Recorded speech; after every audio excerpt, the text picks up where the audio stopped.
आमदार सुधीरदादा गाडगीळ यांच्या जनसंपर्क कार्यालय विश्रामबाग समोर महाराष्ट्र राज्याचे नवनिर्वाचित मुख्यमंत्री माननीय नामदार देवेंद्र फडणवीस तसेच उपमुख्यमंत्री माननीय नामदार एकनाथजी शिंदे व माननीय नामदार अजितदादा पवार यांचा शपथविधी सोहळ्याचा पदाधिकारी व कार्यकर्ते यांच्या उपस्थितीत करण्यात आला। यावेळी फटाके वाजवून पेढे वाटून तसेच डॉल्बी तालावर जल्लोष केला।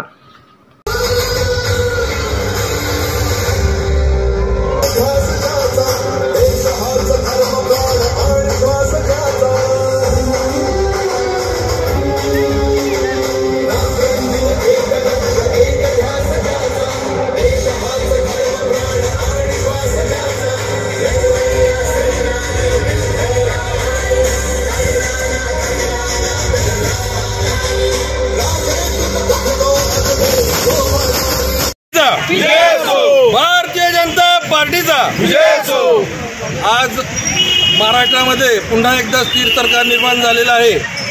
5 वर्ष भारतीय जनता पार्टीच्या सर्वसामान्य कार्यकर्ते जनता यांना जे भारतीय जनता पार्टीवर विश्वास दाखवला, तिथून पुढे 5 वर्ष महाराष्ट्र थांबणार नाही। सतत 5 वर्ष महाराष्ट्र बीजेपीच्या माध्यमातून काम करत राहील आणि ही सत्ता 5 वर्ष पूर्ण अटूट राहील असे आम्ही भारतीय जनता पार्टी सांगलीच्या वतीनं आपल्याला जनतेला आणि आश्वासन देतो। आणि आम्ही आमचे नेते देवेंद्रजी फडणवीस यांना 5 वर्ष जी आपण मुख्यमंत्री राहणार आहात याबद्दल अभिनंदन करतो आणि शुभेच्छा देतो।